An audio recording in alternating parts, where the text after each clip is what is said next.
సమయము, వయస్సు ఎవరి కోసం ఆగదు.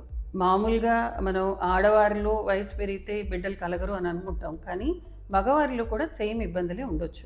అడ్వాన్స్డ్ పెటర్నల్ ఏజ్ అని అంటాం. అంటే మగవారు కూడా 40 ఇయర్స్ దాటినాక మనం అడ్వాన్స్డ్ మెటర్నల్ ఏజ్ ఎలా అంటామో అలాగే వాళ్ళలో కూడా ఏజ్తో పాటు సమయంతో పాటు అవకాశాల్లో ప్రెగ్నెన్సీ వచ్చే అవకాశాల్లోనూ అలాగే బేబీలో ప్రాబ్లమ్స్ వచ్చే రిస్క్లు కూడా పెరుగుతున్నట్టుగా ఈ మధ్య చాలా సైంటిఫిక్ స్టడీస్లో మనకి ప్రూవ్ అవుతోంది. యూజువల్గా మనం చూసింది ఏంటంటే మనం చాలా ఎన్వైరన్మెంటల్ టాక్సిన్స్కి ఎక్స్పోజ్ అయ్యి ఉంటాం.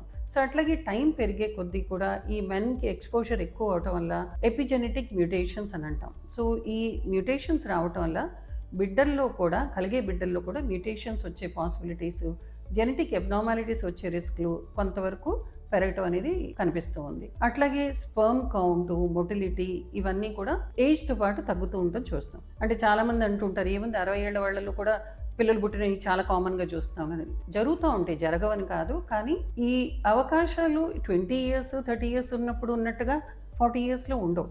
అప్పటి నుంచి క్వాలిటీలోనూ మార్పులు వస్తాయి, ప్రెగ్నెన్సీ అవకాశాలు, ఫర్టిలైజేషన్ రేట్స్ ఇవన్నీ కూడా తగ్గుతాయి. అండ్ ఎక్కువగా చూసిందంటే స్పర్మ్ మార్ఫాలజీలో మార్పులు రావటం, డిఎన్ఏ ఫ్రాగ్మెంటేషన్ ఇండెక్స్ అని అంటాం, అది కూడా పెరగటం అనేది చాలా కామన్గా చూస్తూ ఉన్నాం. అలాగే బేబీస్లో కూడా మనం న్యూరలాజికల్ అబ్నార్మాలిటీస్, అట్లాగే షీజోఫ్రీనియా, ఆటిజము ఇవన్నీ కూడా కొంత రిస్క్ మనం పెటర్నల్ ఏజ్తో కూడా కోయిన్సైడ్ అవుతున్నట్టుగా కనిపిస్తూ ఉంది.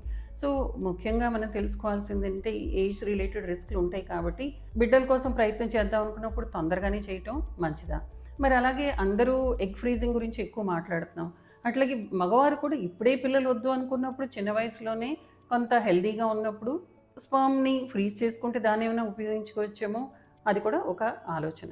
మెయిన్గా మనం చూసింది ఏంటంటే ఇదంతా రిలేటివ్ రిస్క్ అని అంటాం. అంటే 40 దాటింది కాబట్టి తప్పకుండా బిడ్డల్లో ప్రాబ్లం వస్తుందని కాదు.